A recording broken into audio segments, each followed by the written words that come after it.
Avant tout, il faut fermer l'espace aérien d'Israël, car les terroristes du Hezbollah, la milice proxy, ce bras terroriste de l'Iran, pourraient lancer des missiles. Quelle est votre première réaction à ce sujet ? Eh bien, les Iraniens n'ont pas changé leur position et continuent d'utiliser des groupes proxy comme ils l'ont fait par le passé. Le Hezbollah libanais étant le principal d'entre eux, mais aussi le Hamas, les Houthis.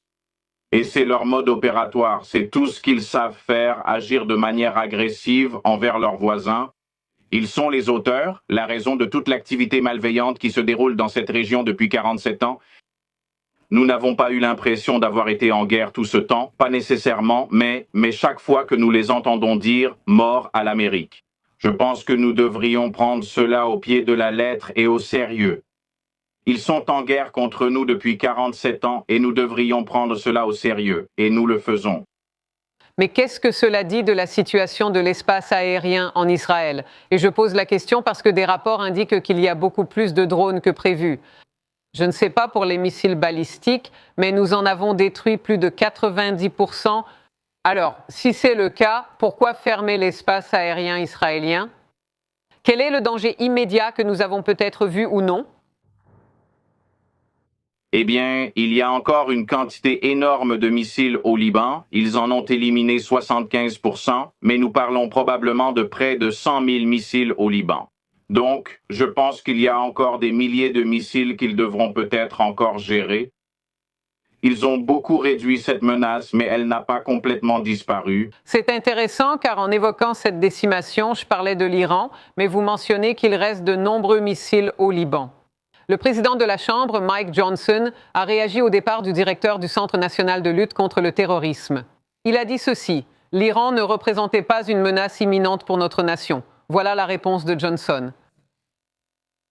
Donc, nous comprenons tous qu'il y avait clairement une menace imminente, que l'Iran était très proche de développer sa capacité nucléaire, et il construisait des missiles à un rythme que personne dans la région ne pouvait suivre. Ils étaient de très en avance sur nos alliés, nos amis et sur nous-mêmes en termes de capacité de défense, parce que nous avions du personnel, des installations, des militaires et des civils dans la région. L'Iran développait des missiles balistiques à un rythme tellement rapide et nous savions que leur plan était de les lancer contre des Américains. Quelle est votre réaction ? Eh bien, vous savez, la stratégie de l'Iran de fermer le détroit d'Ormuz pour lancer des missiles contre ses voisins, imaginez si nous n'avions pas lancé cette campagne. Et ce serait bien pire s'ils parvenaient à mener à bien leur plan de construire des milliers et des milliers de missiles balistiques et de drones. Comme mentionné plus tôt, les Iraniens n'ont pas changé de position. Ils sont responsables de tous les maux dans cette région et il est grand temps qu'ils soient menacés d'être éliminés de la famille des nations. Je veux vous poser une question sur les deux principaux dirigeants. L'un d'eux serait censé être membre du Conseil de sécurité nationale et l'autre était le commandant du groupe d'élite Basij au sein des gardiens de la révolution iranienne, l'IRGC. Est-il difficile de remplacer ces personnes ? Peut-être que ce n'est pas si inquiétant, sachant que vous en avez déjà éliminé beaucoup, car nous voyons une succession. Vous savez, l'ayatollah est parti, puis un fils, soi-disant, nous n'avons pas encore vu de preuve de vie du fils, mais voilà. Quelle est votre réaction ? Eh bien, de mauvaises choses arrivent parfois à de mauvaises personnes. Waouh, je crois que c'est la seule façon dont je peux le dire. Et cela devrait être ainsi. Nous devons nous inquiéter de la façon dont ils pourront jouer les rôles de ces deux hommes. Qui était en haut de la liste des responsables ? D'après ce que nous avons vu, l'assassinat de milliers et de milliers de manifestants rien que dans les semaines précédant le début de ce conflit ? Je pense que celui qui occupera ce poste aura probablement un destin similaire. Je veux dire, vos réponses sont si concises et si directes. J'aimerais savoir pourquoi vous pensez ainsi, parce que ce que nous avons déjà vu avec les terroristes auparavant, et il s'agit vraiment d'un État terroriste, c'est qu'ils viennent par vagues, n'est-ce pas ? Y a-t-il une différence quand on atteint un certain niveau où l'on se dit « Ah, c'est une opportunité pour les États-Unis, pour Israël et pour nos opérations de dire que maintenant, nous pouvons faire ce que nous devons faire. Nous avons déjà détruit suffisamment d'équipements ennemis, nous avons déjà éliminé assez d'ennemis. » Ah, vous savez, cette campagne, remettons-la dans son contexte. C'est probablement la campagne aérienne la plus remarquable jamais réalisée. À l'époque de la tempête du désert, c'était l'avion. Combien de missions par cible à l'époque de la liberté irakienne? Nous étions déjà passés aux armes de précision. Et combien de cibles par mission? Ils ont porté cela à un tout autre niveau. Maintenant, c'est sans précédent. Et donc, malgré le fait que l'Iran fasse 2 fois la taille du Texas, le Texas est un grand pays avec beaucoup de monde et ils ont construit beaucoup de choses très mauvaises qui doivent être éliminées.